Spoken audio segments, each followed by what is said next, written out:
به د اساساً یا حشاشین په اړه اوریدلی وي، خو آیا پوهېدئ چې دا د تاریخ تر ټولو لومړی او تر ټولو ویرونکې قاتله ډله ده؟ کیسه په 1090 میلادي کال په ایران کې شروع کیږي.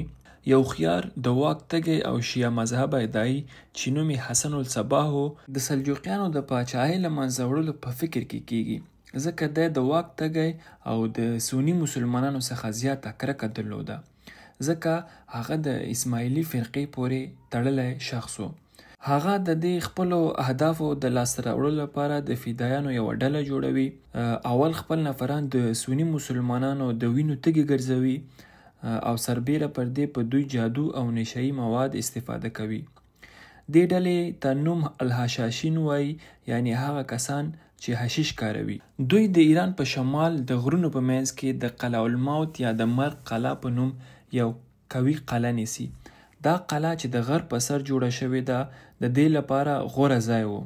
د به بهر نه تکړه نفران را پیدا کول او د نشه کولو وروسته به د دې قلعه باغو ته سره د جنکیانو خوسې کړل. دوی به داسې فکر کوو چې دا مهال په جنت کې دي، نو مخکې له دې چې نشه یې والوځي، حسن الصباح به بیرته دا نفران له باغو څخه راویستل او په همدې ډول دا خلک د ځان تابع کړل.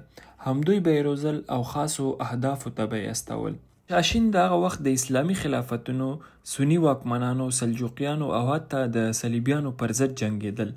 دوی مخامخ جګړه نه کوله، پر ځای به یې د ملا یا خادم په جامو کې ځل شوي قاتلین د خپل هدف د منځه وړلو په خاطر لیږل. دې کار په ترسره کولو سره دوی ډېرې لاسته راوړنې درلودې او د خپلې مخې زیاتره خنډونه یې له منځه وړل. دوی ځکه دومره ویره او وحشت خپور کړی و، دوی په خپله ډله کې یوازې وفادار او روزل شوي قاتلین ګمارل او اکثره وخت به دوی د هدف له منځه وړلو لپاره له خپل ځانونو هم تیر ول. د صلاح الدین ایوبي له نوم سره به آشنا یاست. هغه د اسلام یو زړور او ذکي قومندان و. دی د عباسي خلافت ته ډیر وفادار و. چې کله په شام یا اوسنۍ سوریه کې واک ته نږدې شو، نو د فاطمي خلافت یعنی د شیعهګانو حکومت ته د پای ټکی کېښودو.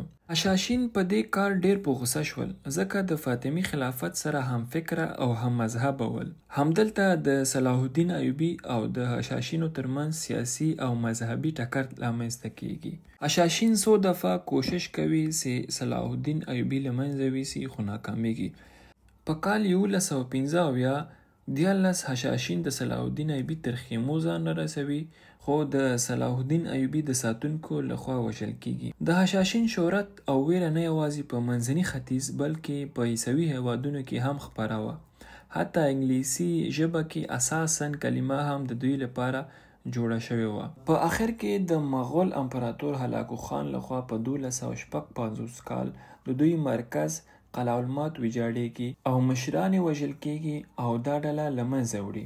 خو د دوی ویرونکي افسانې او تاریخ تر نن ورځه پورې پاتې دی.